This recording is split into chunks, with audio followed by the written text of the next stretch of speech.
नमो नमः मित्राणि, स्वागतम तत्र भवतां सर्वेषां। नमस्कार मित्रों, स्वागत है आप सभी का संस्कृत विषय अध्ययन में। मैं हूं सतीश पनेरू। मित्रों, हम महाकवि माघ द्वारा विरचित शिशुपाल वधम के प्रथम सर्ग का अध्ययन कर रहे हैं। इसी क्रम में आज हम यह 24वां श्लोक पढ़ने जा रहे हैं। तो आइए आज 24वें श्लोक को देखते हैं। इससे पूर्व 23 श्लोकों को हमने पढ़ा करके प्लेलिस्ट में सेव किया है, आप सभी देख सकते हैं। आप सभी का हृदय तल से स्वागत है। तो मित्रों, यदि आप चैनल पर नए हैं, आप चैनल में संस्कृत के विषयों का लाभ ले रहे हैं, संस्कृत माता की सेवा कर रहे हैं, तो आप संस्कृत विषय अध्ययन नामक यूट्यूब चैनल को सब्सक्राइब करें। यदि आपने सब्सक्राइब नहीं किया है तो आप उसकी सदस्यता लें और हमारे साथ संस्कृत के प्रति इसी प्रकार बने रहें। आपका पुनः स्वागत है। तो आइए हम अब शिशुपाल वधम के प्रथम सर्ग के 24वें श्लोक को पढ़ते हैं। मित्रों, 24वां श्लोक बहुत महत्वपूर्ण है। वैसे तो प्रति श्लोक सभी के लिए महत्वपूर्ण है और जो परीक्षा देने वाले हैं उनके लिए तो श्लोक का एक एक शब्द का अर्थ भी अति महत्वपूर्ण है। इसलिए आप वीडियो को आधा ना देखें। बोला है अधभर गगरी छलकत जावे। यदि हम किसी चीज को या तो पढ़ें ही ना या पढ़ें तो उसको पूरा पढ़ें। आधा पढ़ने पर वो हमारे लिए ही कष्टप्रद होता है, हमारे लिए लाभकारी नहीं होता। इसलिए पूरा श्लोक अच्छी प्रकार से आप मेरे साथ बने रहें, एक एक शब्द का अर्थ हम जानेंगे। तो आइए आरंभ करते हैं वंशस्थ छंद में विलिखित इस श्लोक को। निदाग धामा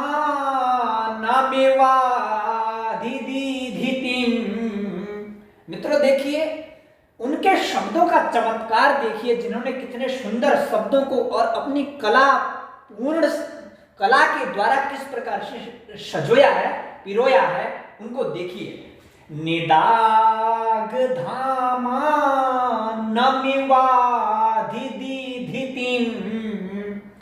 मुदा विकासम मुनिमाभ्युपेयुषी मुदा विकासम मुनिमाभ्युपेयुषी विलोचने विभ्रदधिश्रिताश्रिणी विलोचने विभ्रदधिश्रिताक्षिणी सह पुण्डरीकाक्ष इति स्फुटोऽभवत् सपुण्डरीकाक्ष इति स्फुटोऽभवत्।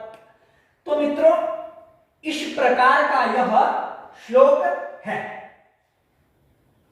मित्रों, जो इस श्लोक का भावार्थ है वो मैं आपको सर्वप्रथम बता देता हूं। अर्थात मतलब इस श्लोक में क्या बताया जा रहा है वो बता देता हूं। मित्रों, आप सभी जानते होंगे जो भगवान विष्णु हैं उनको पुंडरीकाक्ष भी कहा जाता है। और तो भगवान श्री कृष्ण भगवान विष्णु का ही अवतार है, तो उनको भी पुंडरीकाक्ष कहा जाएगा। तो मित्रों, उनको पुंडरीकाक्ष क्यों कहा जाता है और वो क्यों पुंडरीकाक्ष है यह भी हम जानेंगे। और वो पुंडरीकाक्ष इस श्लोक के माध्यम से कैसे प्रदर्शित हो रहे हैं वह भी हम जानेंगे।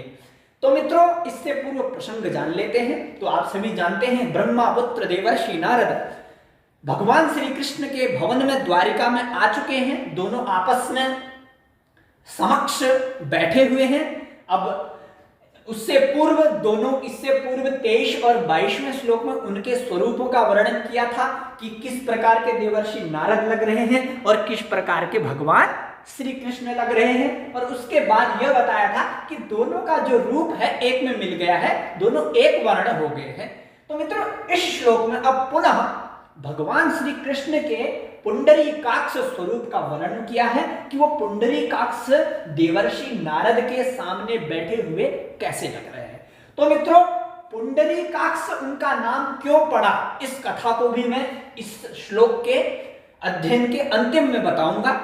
पुंडरीकाक्ष आपको कोई कह सकता है कि पुंडरीकाक्ष कई बार शब्द आता है, तो इस पुंडरीकाक्ष किसको कहते हैं? तो कृष्ण भगवान विष्णु को कहते हैं। तो क्यों कहते हैं वो भी हमें आना आवश्यक है। तो पहले इस श्लोक का भावार्थ जान लेते हैं, उसके बाद हम वह भी जानेंगे। तो मित्रों, इसका जो क्रियापद है वो है अभवत, हुआ। ठीक है, अभवत भू धातु लम लकार प्रथम पुरुष एक वचन का रूप है।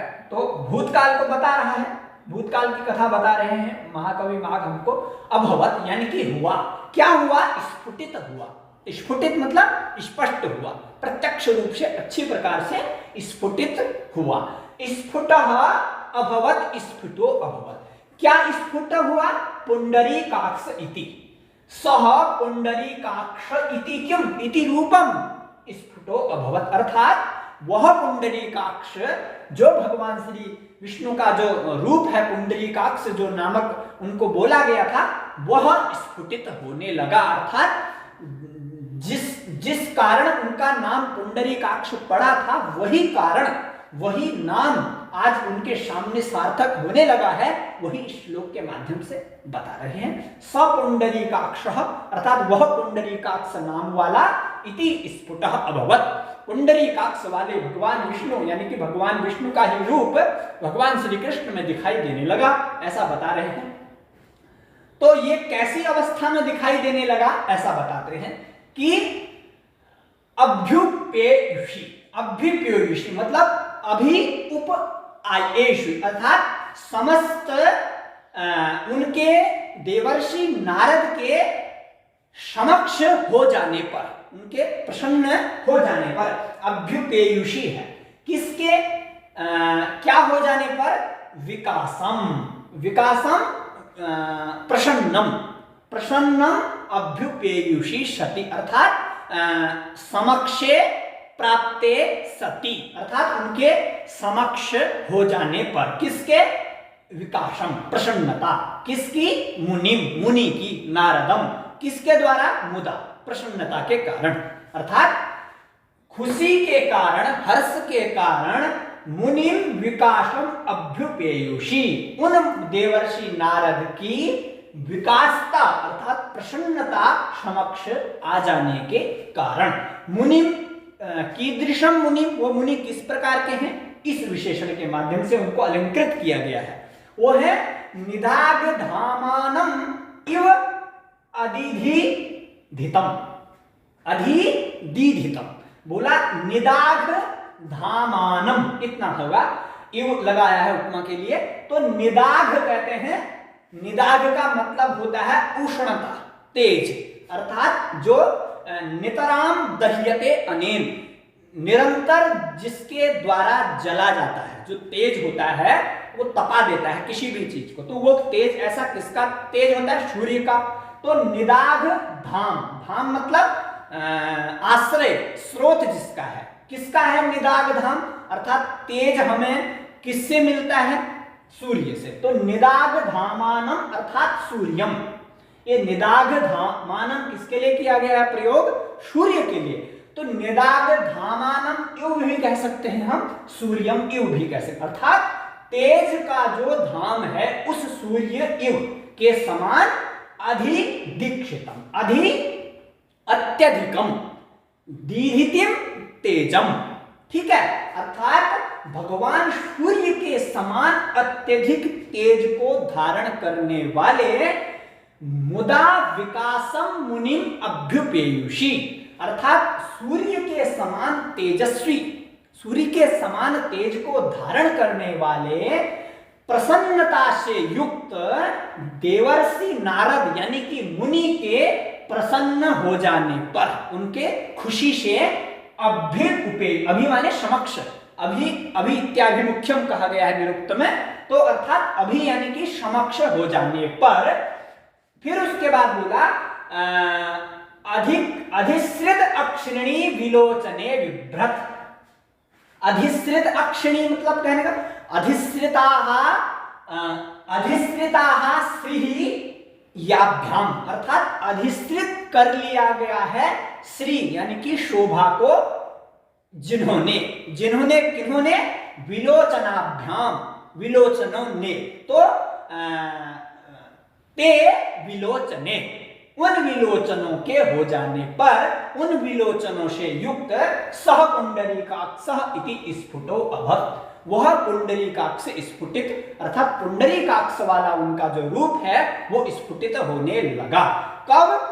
विलोचनों के दिखने, विलोचन कहते हैं नेत्रों को, आंखों को, तो तो विलोचनों के क्या हो जाने पर? धारण कर लेने पर, विभ्रत। और कैसे विलोचन है वो? अधिश्रिताश्रिणी, अधिश्रित कर लिया है जिन्होंने श्री को, शोभा को, सुंदरता को। तो अधिश्रिते अक्षिणी, ठीक है, अक्षिणी, अक्षिणी अक्षिणी बनता है ना, तो द्विवचन का है। और विलोचनम, विलोचने, विलोचनानी बनता है, तो ये भी द्विवचन का है।